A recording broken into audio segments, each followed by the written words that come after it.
Fala galera, seja bem-vindo aqui a mais um vídeo do Fabão Tipster, o seu canal de análise de MMA. Galera, vamos para começar esse mês de dezembro com tudo.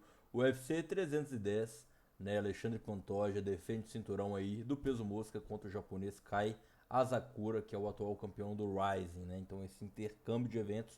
Vamos com tudo, já deixa seu like, se inscreve no canal e bora forrar bastante, que esse evento promete, né, galera? Um card numerado, a expectativa é sempre lá em cima. Antes de tudo, o que vocês precisam saber sobre esse card, galera? Esse card teve algumas lutas que caíram. O Thalisson Teixeira, o Chicão, que entrou pelo Contender, ia enfrentar o Lusca Brizeski, que foi repatriado pelo Kennedy Ezechuco, que pegou essa luta em cima da hora, tá? No card preliminar, Vicente Luque vai enfrentar o Temba Gorimbo. Ele enfrentaria até então o Nick Diaz. Então, o Temba Gorimbo pega essa luta no lugar do Nick Diaz. E por último, o Belal Muhammad ia fazer a defesa contra o Shavkat Rakhmonov. E o Ian Gelby vai entrar no lugar dele. Então, a princípio, essas são as lutas que caíram e foram repatriadas, tá bom? Tem algumas lutas que eram para ter sido acontecidas em eventos anteriores, como o caso de Cyril Gane e Alexander Volkov, e também é, o caso de Chris Weidman e Eric Enders, tá? Galera, esse card está realmente muito bom, então bora começar as análises, tá?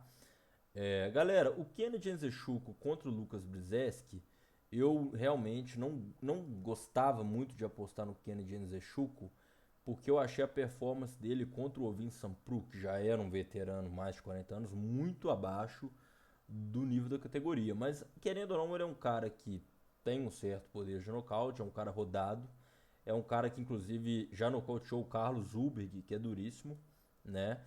É, já foi nocauteado algumas vezes no UFC, duas vezes especialmente. Mas é um cara que. Ele é um cara canhoto, um cara forte, ele tem ali o seu lugar na categoria de fato. Agora, o Lucas Brzeski, galera, é um cara que tem 5 lutas no UFC e 4 derrotas. Sua única derrota foi pro Walter Walker, que assim, morreu no gás. Então, eu não acredito que o Lucas Brzeski tenha nível hoje para estar no melhor evento do mundo, tá? Falando isso bem humildemente mesmo, com máximo respeito ao lutador, mas as últimas performances dele, para mim, demonstraram isso, tá? Então, é um cara que a única vitória dele foi por decisão, é um cara que sente o gás, é um cara que não tem tanto punch. O Kennedy Ezechiel, querendo ou não, é um cara que vai mais para resolver. Então, mesmo o nigeriano pegando a luta em cima da hora, eu acredito que o Ezechiel pode ganhar essa luta. Não acredito que nocaute ou decisão seja uma boa pedida para essa luta. O Brzeski, apesar disso, ele tem até uma certa resistência de queixo. Ele morre no gás e tal, mas ele é um cara que aguenta. E então eu acredito que o palpite aqui mais seguro seria a vitória do nigeriano, vitória simples mesmo, tá bom? Próxima luta, Clay Guida contra Chase Hooper. Eu acredito que essa luta aqui seja a mais fácil do card, tá? O Clay Guida, muito veterano já, né, galera? A gente tá falando de um cara de 42 anos de idade. Talvez hoje um dos mais velhos do UFC. Se a gente considerar o Stipe Miocic aposentando, acredito que o Clay Guida assume o posto de atleta mais velho do UFC, tá? Cara, o Clay Guida, né, é muito veterano, ainda não lutou nesse ano de 2024, né, fique dito isso. O Chase Hooper já vive um ótimo momento, né, todas as suas lutas aí, desde que ele perdeu para Steve Garcia, ele vem dominando bem, né, são 3 vitórias de uma maneira bem convincente. É um cara muito alto para a categoria, 1,85 m. Eu canhoto, uma envergadura descomunal também. Pra mim não tem nenhum cenário aqui a não ser a vitória do Chase Hooper, que é um cara finalizador, né? Que é justamente o ponto fraco do Clay Guida, que já foi finalizado várias vezes no UFC, né? Uma, duas, três, quatro, cinco, já foi, né, pelo menos finalizado 5 vezes, seis, sete. Tem muitas derrotas de finalização, então eu acredito que o Chase Hooper tem tudo para ganhar. Na minha opinião, vai ser via finalização, mas enfim, não acredito que o Clay Guida tenha jogo suficiente para aguentar 15 minutos de luta com o Chase Hooper pelo nível que ele tem apresentado, tá? Todos os fatores indicam que a vitória do Chase Hooper. Próxima luta, galera, a gente tem o Michael Chiesa enfrentando o Max Griffin. Uma luta boa, uma luta interessante, ambos veteranos também, mais de 36 anos os dois. O Max Griffin lutou no início do ano, ganhou do Jeremy Wells por decisão dividida, eu lembro dessa luta. É um cara que não convence, assim, tem muitas lutas no UFC indo para a decisão, né, galera? Você vê que ele é um cara que tá aí, pô, sei lá, mais de 15 lutas, assim, e poucas lutas foi realmente por nocaute. Tem um boxe interessante, né? Não é um cara finalizador, mas enfrenta o Chiesa, que já tem um estilo de strike, então acredito que aqui vai ser um confronto de estilos. Pode ser uma luta boa para você levar para ao vivo, se você for ver que o Michael Chiesa possa ter êxito no jogo de grappling, mas eu vou com o Max Griffin aqui, tá? Eu acredito que o Max Griffin vai conseguir manter essa luta em pé. E o Michael Chiesa, apesar dele tá vindo aí de 3 derrotas, foram para caras duros. E a gente tem que ressaltar isso, ele vem de vitória por finalização contra o Tony Ferguson. Mas hoje eu vou levemente com o Max Griffin. Não é um palpite que eu tô 100% seguro, mas eu vejo uma leve vantagem pelo casamento. Eu sinto que se o Max Griffin negar as quedas do Michael Chiesa, ele vai ter êxito nesse combate, tá bom?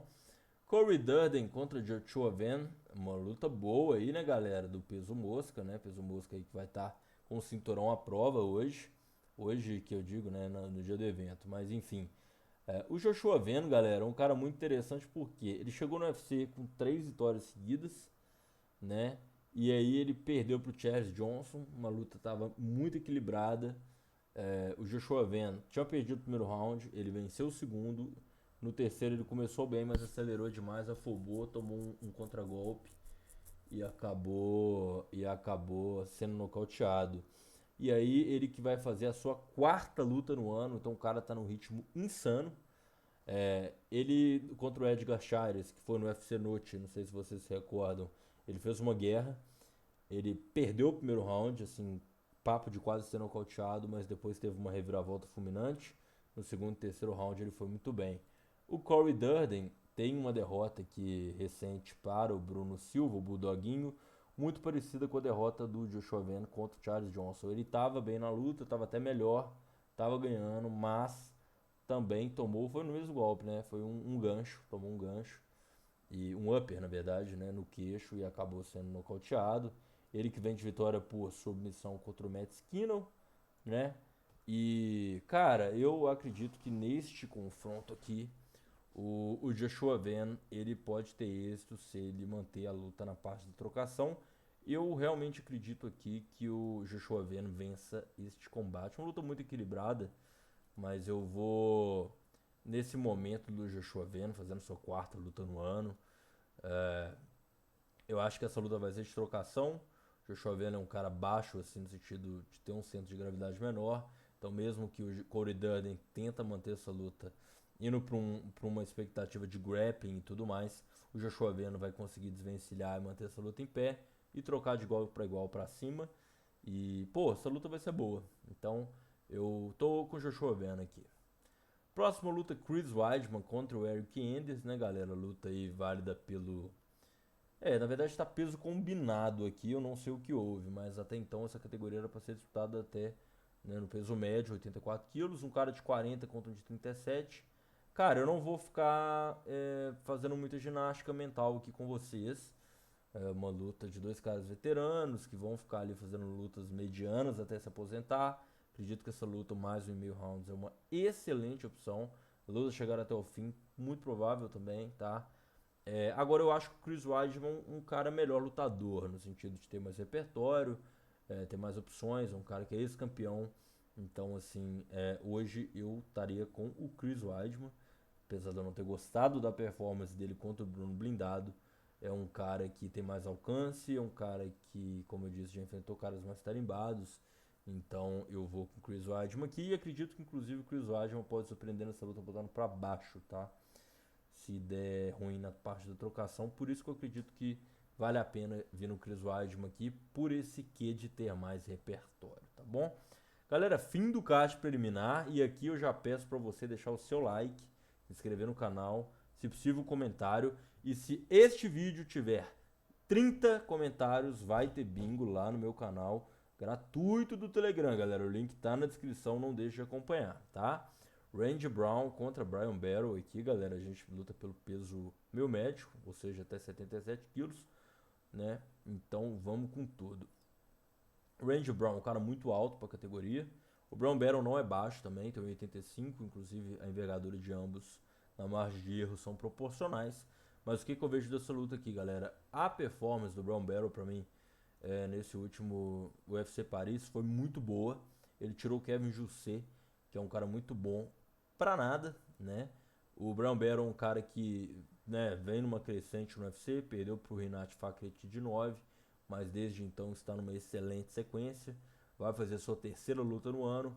Randy Brown também vai fazer sua terceira luta no ano. Randy Brown que chegou a estar casado aí contra o Carlos Prates, vem de uma boa performance contra o Eliseu Capoeira. Mas, cara, o que eu vejo dessa luta é o seguinte: o Randy Brown é um cara que já foi nocauteado algumas vezes, tem um queixo um pouquinho variado. Acredito que essa luta vai ser de trocação. O Brown Battle, na minha opinião, tem um jogo de abafa sinistro. E o Randy Brown é um cara que trabalha muito contra-golpe, mantendo a distância. Se a gente for pegar para pensar, galera, o Brown Battle contra o Kevin Jousset aqui, ele fez o jogo certinho, que para mim ele vai replicar nessa luta, que é o de cortar ângulo, deixar o adversário de costas para grade, não deixar ele circular e trocar no meio do octógono. Algo parecido como o Israel Adesanya faria o papel do Randy Brown e o Ryan Battle faria o papel do Dricus du Plessis. Então, assim, aquele negócio de ficar do Sam Strickland, perdão. Aquele negócio de ficar encurtando, de ficar cortando o ângulo, não deixando o cara respirar, não abafa, abafa, abafa. Se o Brown Battle cumprir a estratégia, que eu acredito que é o que ele vai fazer, que é o que ele fez na sua última luta mais recente, ele terá isso aqui, né? O Randy Brown geralmente é um cara que consegue ganhar a luta controlando e fazendo valer a sua distância e sua boa envergadura. Acho que ele terá um caminho muito difícil enfrentando um cara que é striker, nunca foi nocauteado, tem queixo, tem raça, pressão e mão pesada. Então eu tô com o Brian Battle para vencer aqui, na minha opinião. Próxima luta, galera, Movslar Evloev contra o Aljamain Sterling. Luta pelo peso pena até 66, né? Galera, essa luta aqui, máximo respeito ao ex-campeão dos galos, Aljamain Sterling. Eu acredito que o casamento pese muito a favor do Evloev, tá? Por que eu digo isso? Cara, o Evloev é um cara que, na minha opinião, ele é melhor do que o Sterling na parte de striking, tá? O Evloev vem de boas performances. Acredito que a única que foi um pouco abaixo foi contra o Nick Lentz, né? Que foi por decisão dividida. Mas ganhou do Diego Lopes, né? Ganhou do Arnold Allen, muito bem, inclusive, contra o Arnold Allen, há de se ressaltar isso. Vai fazer sua segunda luta do ano, mesma coisa do Aljamain Sterling. Cara, o que eu vejo aqui? Eu acho o casamento muito bom pro Evloev, cara, porque apesar do Sterling ser muito bom de wrestling, de parte de grappling, eu acredito que o Evloev não deva nada pra ele na parte de grappling. Então eu acredito que eles vão trocar de igual para igual ali, se equivalem, etc. O Evloev, todas as lutas dele no UFC foram para decisão, então ele é aquele cara bem pragmático mesmo. E o Sterling é um cara que também aceita esse jogo de se prolongar as lutas. Geralmente quando ele ganha por finalização.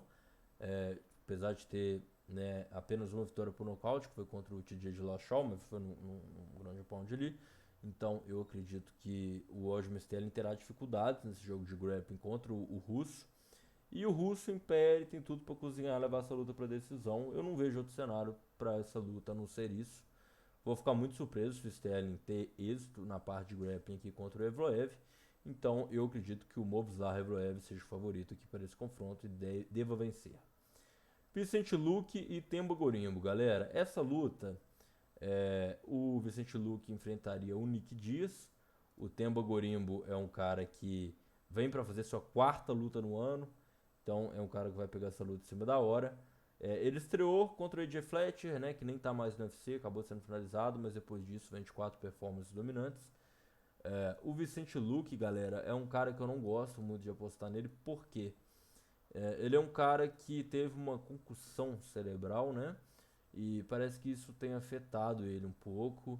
E eu não me sinto seguro em apostar no Vicente Luque, cara. Então, assim, é complicado porque o Themba Gorimbo pega essa luta em cima da hora, mas do que o Themba Gorimbo tem apresentado, eu vou com ele, tá? Eu não me sinto seguro apostar em Vicente Luque aqui. após essa concussão cerebral que ele teve. Então eu acredito que eu tô com o Themba Gorimbo aqui. Em alguma medida ele seja o favorito e deve vencer esse confronto, tá? Próxima luta, galera, Anthony Smith contra Dominic Reyes. Luta válido pelo peso meio pesado. Inclusive ainda estamos no card preliminar. Passei uma fake news para vocês falando que esse aqui era o card principal. Ainda estamos no preliminar. Anthony Smith contra Dominic Reyes, galera. O que eu tenho a dizer dessa luta? O Dominic Reyes vem de uma vitória, né, galera, esse ano contra o Dustin Jacoby. Mas antes disso ele vinha de 4 derrotas. E ele vinha de 2 anos parado, né? Então é um cara que parece, né, até o momento, no coach no primeiro round, a gente não viu o prolongar dele, parece ter evoluído, né? Ter recuperado sua gana ali. Pega um cara que é carniceiro, né? Aquele cara de meio ali de pelotão, que é o Anthony Smith, já enfrentou todos do game. E, cara, o Dominic Reyes, da última performance dele, se ele for o mesmo, eu acredito que ele vença, tá? Então eu vou com o Dominic Reyes aqui, cara. O Anthony Smith é um cara que eu acho que o problema foi ele ter ganhado do Petrino, cara. O Petrino deu mole ali naquela guilhotina. Mas o Anthony Smith não tem feito boas performances de maneira geral há bastante tempo. Então eu vou com o Dominic Reyes aqui, sem nocaute ou finalização, mas eu vou com a vitória seca do Dominic Reyes aqui. E galera, agora sim, card principal, vamos com tudo. Primeira luta, Nate Landwehr contra o Do Ho Choi. E aí galera, antes disso já vou pedir, né, pra vocês, se você tem interesse em entrar no meu grupo VIP, tá? Que nada mais é do que uma sala de sinais, onde eu envio todas as melhores operações do mundo do MMA, do mundo do sumô, do mundo do boxe, do mundo do... Vai ter esse evento de glory também, de kickboxing. Então todas as artes marciais, se você tem interesse em lucrar junto comigo, tá? Todas as nossas entradas são planilhadas, tá? Onde você vai ter acesso a todas as operações que eu faço. Então, basicamente, se você quer lucrar de verdade nesse evento comigo e em todos os outros que vai ter, link tá na descrição, tá, galera? Vem pro meu grupo VIP, vamos que vamos. Galera, Nate Landwehr contra o Do Ho Choi. O Do Ho Choi vai para sua segunda luta no ano, vem de vitória contra o Bill Ágil. Eu gosto dele, né, cara? O coreano Superboy é um cara que teve uma trajetória um pouco conturbada, o negócio de servir ao exército coreano, algumas lesões também. Cara talentoso, enfrenta o Nate Landwehr, que nocauteou o Jamal Emmers, né? E, cara, é uma luta interessante, assim. Eu realmente, cara, acho difícil essa luta, assim, em alguma medida. Eu acho que o coreano pode ganhar aqui, cara, porque o Nate Landwehr, principalmente no primeiro round, ele gosta de uns infights, sabe? Ele vai pra um tudo ou nada. Ele tem vitórias contra caras duros da categoria, como o Ludovic Klein, o David Onama, o próprio Austin Lingo aqui. Mas, cara, de maneira geral, o Do Ho Choi, se ele conseguir manter essa luta em pé, ele pode sim ganhar, inclusive até nocautear. Eu, cara, acredito que o sul-coreano pode ser uma boa pedida aqui pra botar num bingo. Acho que a unidade já nem tanto. Não gosto do mais do meio rounds, nem essa luta chegar até o fim, porque ambos têm poder de nocaute. Então acredito que essa luta a gente pode até ficar de olho no primeiro round, tá? Para ambos irem com tudo. Agora a próxima luta, a luta mais fácil do card, não vamos estender muito. Vitória Bryce Mitchell, tá? Com Gracie, não sei o que ele tá fazendo no UFC. Se você for ver a última performance dele, é isso, não tem muito o que dizer. Ele lutou ano passado em maio e performou muito mal. Aí ele em 2019, né, lutou a última vez contra o Cub Swanson, então ficou 4 anos parado, voltou do nada. É um cara que depende unicamente do seu jiu-jitsu, enfrenta o Bryce Mitchell, que é um cara que também tem muitas vitórias por finalização, então um cara do jiu-jitsu também. Acredito que o Bryce Mitchell só perde isso aqui se ele querer trocar no chão e dar brecha pro Kron Gracie, mas o Bryce Mitchell, a tendência dele é negar as quedas e as investidas do Kron Gracie, ganhar e conservar isso. É um cara muito duro, jogou do Dan Ig, do André Fili, do nosso Edson Barbosa. Perdeu pro Ilita Pura, que é o atual campeão, não é demérito nenhum. E perdeu também pro Josh Emmett, né, que é um dos caras com o maior poder de nocaute dessa categoria. Já ganhou do Shep Mariscal, um dos meus lutadores favoritos, que também antes de entrar no UFC. Então, cara, pra mim a vitória do Bryce Mitchell, assim, por muito. Próxima luta, galera, Cyril Gane contra Alexander Volkov, tá? Luta de peso pesado, o Volkov vem de uma exibição excelente contra o Sergey Pavlovich, ambos eram inclusive ex-parceiros de treino. Cara, 4 vitórias seguidas na UFC Volkov, a gente pode falar que talvez ele viva o seu melhor momento na carreira, com seus 36 anos. O Cyril Gane é aquele cara que ele perdeu pro Joe Jones, mas vem de uma vitória interessante contra o Spivak. Não lutou ainda esse ano, né? Vai estar lutando aí contra o Volkov. O que que pesa a favor e o que que pesa contra, cara? O Alexander Volkov, ele é um cara muito alto para essa categoria. A gente tá falando de um cara de 2,01 m. Então, é um cara muito bom de trocação. O Cyril Gane vai ter que encurtar na trocação e tentar botar para baixo. Isso é um fato. Então, assim, o que que eu vejo dessa luta, galera? Talvez o Cyril Gane dominando, tá? Por que que eu falo isso? Eles já lutaram, né, anteriormente aqui em 2021. E o Cyril Gane, galera, não sei se vocês lembram, ele levou essa luta por decisão unânime, né? Foi uma luta inclusive de 5 rounds. E ficou visível que o Cyril Gane estava com um preparo melhor, estava com uma estratégia melhor definida. Então eu dificilmente acho que vai ter uma reviravolta, o Volkov vai propor algo diferente.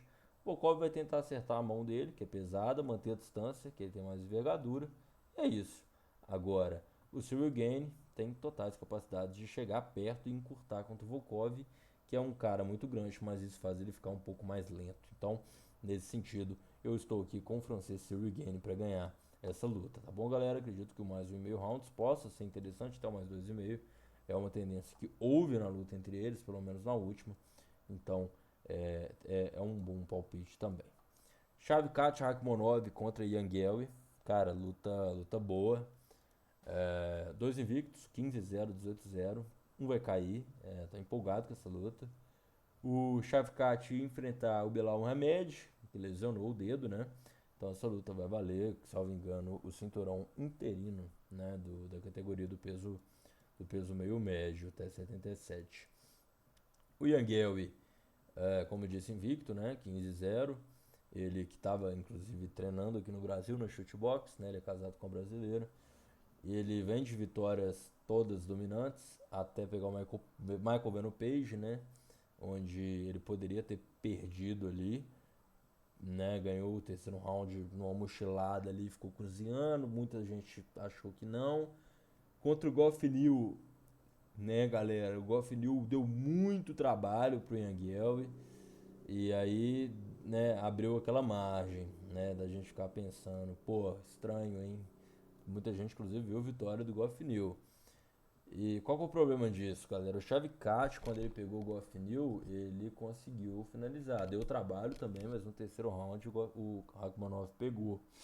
Então, cara, o ritmo aqui pesa a favor do Yangel, né? Que já lutou 2 vezes esse ano, vai para a terceira luta. O Rakhmonov ainda não lutou esse ano. Mas, cara, eu acho que o palpite mais seguro aqui seria a luta não chegar até o fim, né? O Rakhmonov é um cara que propõe isso, 100% de taxa de finalizações. É um cara que lutou poucas vezes o terceiro round na sua vida, né? 2 vezes em um cartel de 18 lutas, isso é surreal. Parece um cartel de peso pesado. Então, acredito que essa luta não chega até o fim. Mas, cara, são dois caras que inclusive já treinaram juntos, assim, em algumas academias, né? Tem vídeo de sparring deles, é isso que eu quero dizer, já chegaram a se encontrar ali nos treinos. Mas, cara, essa odd pra mim, pro Yangel, e eu não posso deixar também de falar que pode ser uma excelente opção pelo risco e pelo pagamento. O Yangel é um cara talentoso, um cara que consegue manter a distância bem, né? Consegue sair da grade, algo que o Rakhmonov tenta imprimir. E vai ser um fato novo, um desafio novo. O Yangel é mais alto que o Rakhmonov, vai conseguir trocar com ele na distância dele. Cara, vai ser uma luta muito interessante, mas apesar de eu realmente achar que o Rakhmonov vença, eu acredito que o Yangel pode ser uma excelente pedida pela odd. Talvez eu confira o Yangel aqui, sendo 100% honesto para vocês. Na minha opinião, simplesmente pelo fato de estar pagando mais do que deveria, na minha opinião, essa luta é mais equilibrada. Próxima luta, galera. Agora a luta principal, Alexandre Pantoja contra Kai Asakura. Não esquece de deixar o like, se inscrever no canal e, se possível, um comentário. Lembrando, galera, 30 comentários nesse vídeo vai ter bingo. Galera, grupo VIP também, link tá na descrição, melhores informações. Esse card nos vão forrar bastante, não tenha dúvida, tá? Galera, próxima luta aqui, a gente tem o Alexandre Pantoja contra o Kai Asakura, campeão do UFC, contra o campeão do Rise. E aqui eu já preciso salientar algo pra vocês. Cara, o Pantoja, comercialmente pro UFC, não é um cara tão comercial assim. Então, é um cara que ele não vende muito pay-per-view, ele não dá entrevista polêmica, ele não chama lutador pra lutar e tudo mais. O Kai Sakura, ele participa de um nicho que é muito importante para o UFC, que é o nicho asiático, né? E se o Kai Sakura vira o campeão aqui, galera, isso significa muito, né, para o UFC em termos de ganhos financeiros, ganho de notoriedade, visibilidade no continente asiático. Então, olha, uma opinião assim off aqui, eu acredito que o UFC quer que o Kai Sakura vença, tá? Mas luta é luta. Só queria salientar isso, né? Fator comercial, que eu tenho que ter essa leitura off luta, mas na minha opinião. Mas vamos pra luta. O Kai Sakura é um cara que não lutou esse ano ainda, né? Ele é um cara competente, assim, ele é um cara bem honesto, defende queda muito bem. Tem vídeo dele treinando com o Merab Dvalishvili, onde ele performa bem e defende excelentes quedas. Mas, cara, vamos lá. O Kazakura, o único cara que ele enfrentou que talvez seja do nível do UFC foi o Manel Cap, que ele enfrentou duas vezes. Ele ganhou uma aqui em 2018 por decisão dividida e outra em 2019 ele perdeu sendo nocauteado. Lembrando, galera, que o Rising, que é o evento japonês dele, não sei se vocês conhecem, são regras diferentes, não se contabiliza round a round, sim a luta como um todo. Então, às vezes você ganhou 2 rounds ali, né, mais ou menos. Chegou no terceiro, você quase foi nocauteado, a luta vira. Então, são critérios mais um pouco subjetivos do que os eventos de MMA aqui do Ocidente, mais tradicionais. Ele que vem de vitória contra o Juan Choleta, ex-campeão do Bellator, mas que, né, não vem bem, né? Foi derrotado 2 vezes aqui, desde a sua derrota. O Kai Sakura é um cara honesto, de mão pesada, mas, cara, a tarimba do Pantoja é bem maior, tá? É bem maior, até por ser um cara, né, mais testado em lutas de 5 rounds. Se você for pegar aqui o histórico do Kai Sakura, ele nunca lutou uma luta de 5 rounds. Então, quanto mais a luta se prolongue, mais favorável fica para o brasileiro ser um cara completamente mais condicionado, na minha opinião, tá? Cara, defesa de queda, acredito que essa luta vai se manter em pé. Se alguém quiser botar para baixo, seja o Pantoja, mas eu realmente acredito que o jogo favoreça o Pantoja aqui, analisando o casamento. Porém, essa coisa do Kai Sakura e tudo mais me deixa um pouco com o pé atrás, tá? Meu palpite para essa luta é o mais 1,5 ou mais 2,5 rounds, podendo complementar com outro palpite. Mas eu ainda vou me definir, né? Vou esperar a pesagem e tudo mais para definir se eu coloco um troco no Kai Sakura ou se eu vou com Pantoja de cabeça. Porque eu acredito também está pagando muito, né? O Kai Sakura. E eu fico com um certo receio da luta ser equilibrada e acabar indo para decisão, se é que vocês me entendem. Eu acredito realmente que o Kai Sakura pode ser um cara que o UFC esteja de olho para promover o evento lá no continente asiático, tá bom? Então é isso, galera. Forte abraço, tamo junto, vamos que vamos, valeu!